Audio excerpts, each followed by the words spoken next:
My name's Mike Cave. I work as a mixer.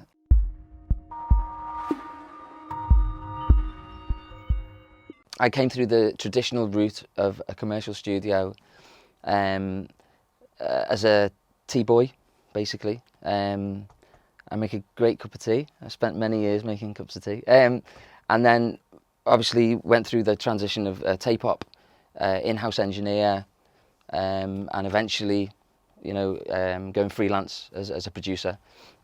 That traditional route is a very, I feel very lucky to have had the experience of watching other producers working and making records, and watching how they deal with situations during a session.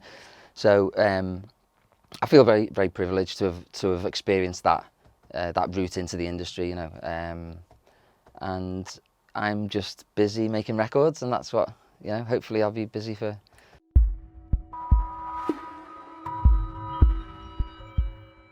It's a process.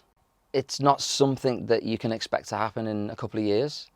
I think you need to really work hard and do good work, and that's the key. I think that's the key thing for me. Like I always bang on about quality control and making sure that every job that you deliver is as good as it can be. And I think that if you take that approach, then people will find out about you and people will book you. And every record, if you approach every record as if it's going to be the best record you've ever made, then, and obviously that doesn't always happen, but if you approach it in that way, I think that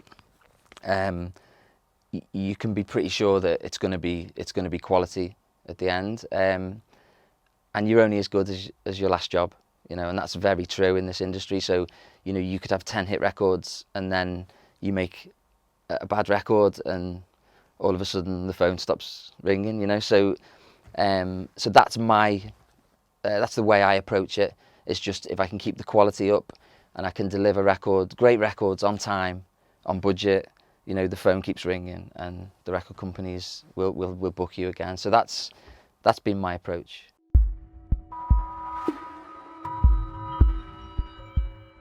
For me, coming from a musical background, I think it's really helped me not only understand the musical process and song arrangements, but actually communicating with artists as well. I don't think if you don't have some sort of musical theory, musical background, it's difficult to get on the same page with an artist. How are you supposed to talk about song arrangements and melodies and all those musical things without having some sort of understanding of it? So from an artist point of view, they want to work with people that understand that. So for me, I've just found the whole process of making records a lot easier, having that musical grounding. So I would say for anyone that is looking to get into the industry that doesn't play an instrument, I would definitely start playing an instrument, and also do a lot of ear training as well. So, even as a mixer, some people might say, well, you're just mixing the record, so surely all the musical decisions have been made or whatever. It's, how do I tune a vocal, say, for instance, if I can't hear what I'm tuning it to or what the key of the song is? So I think I'd struggle without having that grounding, So, and that's what I'd say to people coming into the industry now, is like, make sure that you have an understanding of music and you can engage with artists on that level. It'll help you.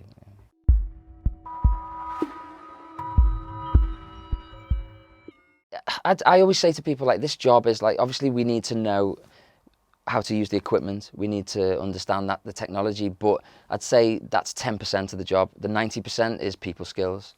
So if you can't get on with people, then you're going to find it difficult to get in the room and with great artists. So from an artist point of view, they want to be with an engineer or a producer or a mixer that has a fast workflow that can, if they have an idea, we can relay that idea onto the project quickly and efficiently, so they're not waiting around.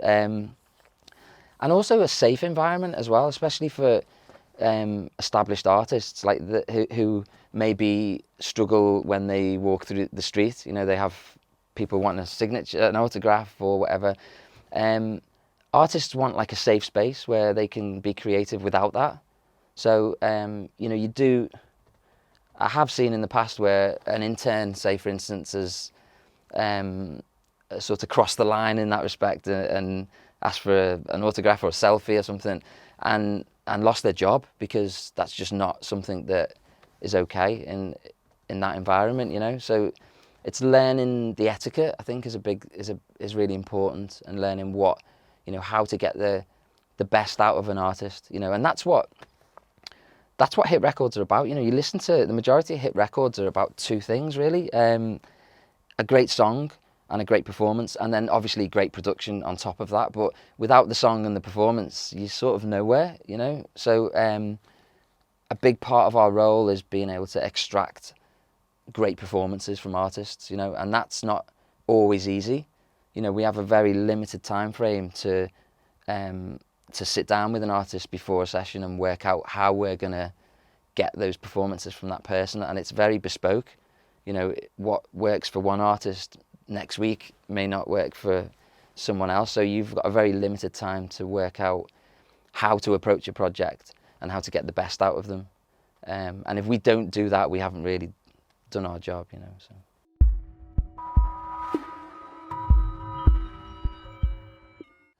They're two very different processes, really. I mean, there's a lot of people that will just stick to one or the other. So, you know, there's many people will be just, I'm a mixer, you know, and other people will be, I'm a mastering guy. But for whatever reason, I started my mastering company 15 years ago. I was already mixing records back then, but when I used to go to a lot of mastering cuts, and sit in and watch and learn from the biggest guys, you know. I used to do what I call mock masters to take in and for the mastering engineer to hear what I sort of want. And eventually I think it got to a point where the couple of guys, the mastering guys that I was using were like, well, this is, I don't know if I can do something better than this. So then that gave me the confidence to actually be a mastering guy, you know, as opposed to trying, you know. So I have felt comfortable with both processes for a while. And I actually think that I sort of blur the two together as well. So as I'm mixing a record, towards the end of the process, I'm already thinking with my mastering head. So, and they're two different heads, so head spaces or whatever you want to call it. So I've somehow found a way to change my perspective on demand between the two things. And yeah, the lines sort of blur between the two. So by the end, 70-80% into my mix, I'm already starting to master, which is, some people might think that's unusual, but it works for me, so that's that.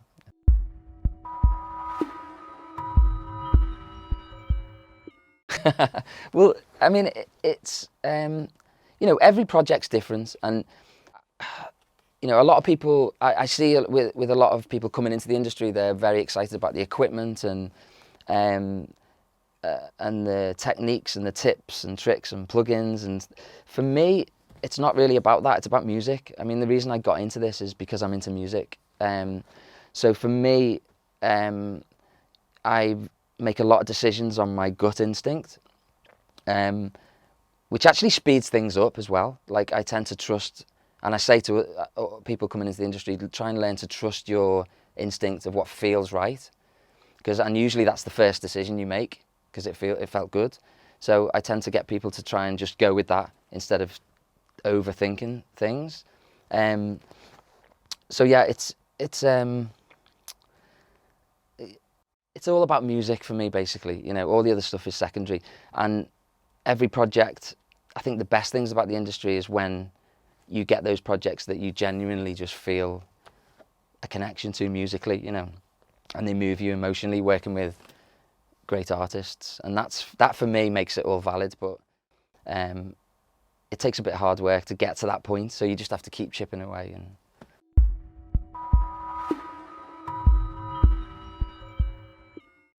I mean, everyone's different, but for me, the way I work, I work as a sort of hybrid. Like a lot of mixers will work like this, so they're sort of mixing in the box, but with some really high-end outboard, some analog equipment just for character, really.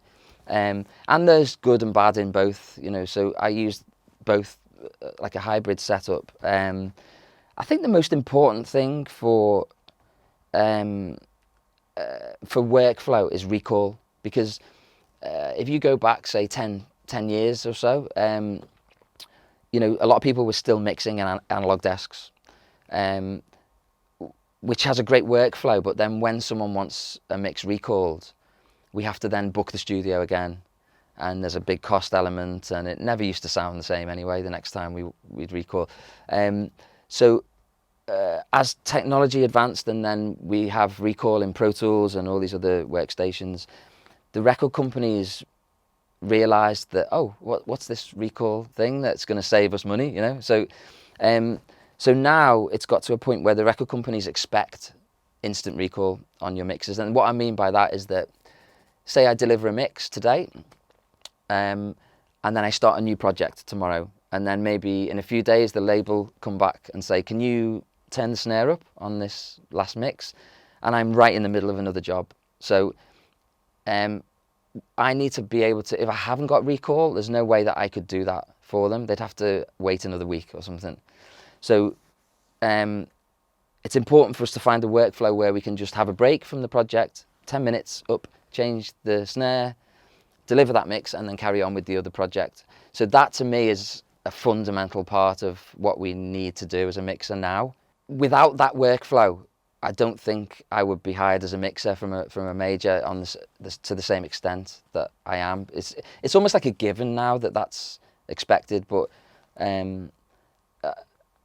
I do know a few people who are still holding on to the old way with the analog board, and I think they're struggling. They're starting to struggle a little bit. Yeah.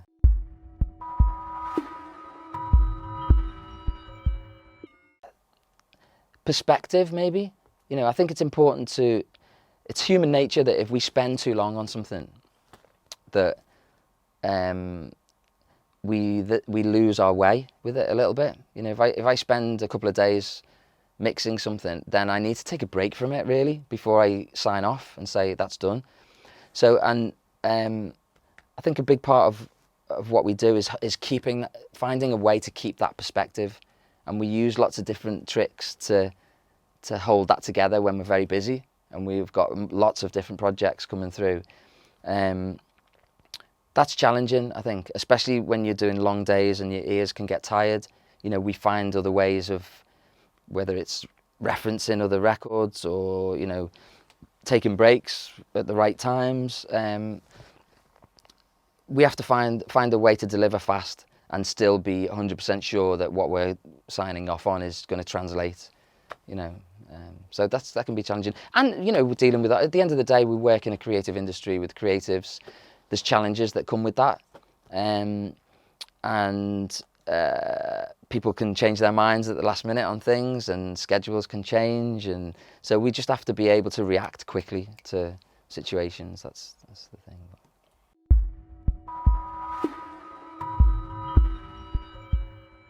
One thing I'd say about this, that, I mean, obviously it's good to know which studios are good and which are not so good or whatever, but particularly in this climate now where a lot of people are working out of their own studios, I think it's more important to not worry too much about the best studios, but surround yourself with an environment that you can learn and trust.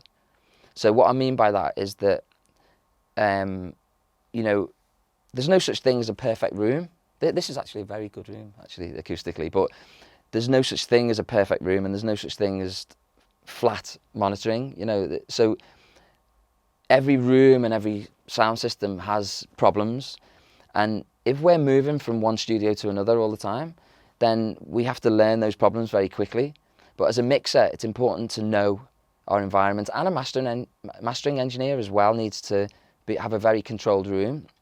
So rather than people worrying about like which studio to use, if you can, particularly as a mixer, I would try and build a room and learn the room so that you can, work more efficiently like that. Does that make sense to you? Yeah, okay. So, and actually, because I do a lot less production now, I'm not traveling as much as I used to. So, you know, many years ago, I was always in a different studio from place to place, but I was doing a lot more recording and production.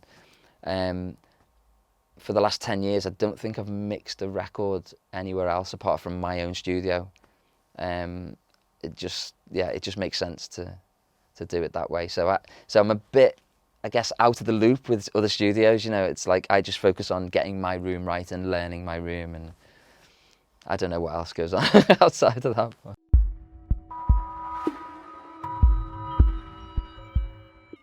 I'd say the key thing with this is, like we said before, like 90% of this job is people skills. You know, all the technology, all the equipment, we can learn that as we go, you know, but it's no good if you're a great engineer or you're a great Pro Tools operator or technically very good, but you're a pain in the ass. You know, it's like no one's going to want to work with you, particularly in these type of environments. You know, a small room for like 15 hours a day. You've got to bring something positive to the equation. So the people skills element is crucial, and that's the thing that will get you into the job in the first place. And then you can worry about developing your skills. The etiquette side of it is very important as well. Of like, if you are an intern in a session, you need to understand the etiquette that's involved with the session. You know, when to talk, when not to talk, when to leave the room, when to help out. You know, all of that stuff you learn as you go. I always think that every person in the room on a session adds a certain dynamic to that session. So, and that can be positive or negative, and they may not realize it's negative or positive. You know, if someone just sitting on the couch in the corner and not saying a word all day could be negative. That could be a bit weird. Or, you know, so learning those dynamics. And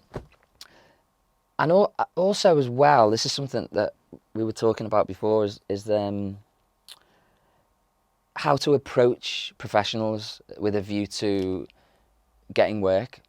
So I get quite a few emails, and you know, lots of other professionals get emails from students asking to come and shadow them, and can I come and intern and watch you learn, and I think it will really benefit me, and all these things. But those conversations tend to be all about the student and how they can benefit. So if you think about from a professional's point of view, we're working long days, very busy, sometimes a bit stressful. We need help. We need help from good assistants to take pressure off us. But what we don't need is someone who wants to learn from us and not give anything back. We haven't got time to sit, although I'd love to sit and share skills with people all day. I'd be out of business, you know. So we need people that can come and actually take some pressure off us. So I would say to the students that if they are approaching people, then don't approach them with that view of like, you know, it's all about them. Maybe a better approach would be to let the professional know that you can add value to their day and take some pressure off them. And I think that to me, when I see those emails coming in, I'm like, okay, this person could be helpful to me. Come in, you know, and that's the way it's an oversight. It's a big oversight from some students. So yeah, bear that in mind, and that'll help you out hopefully.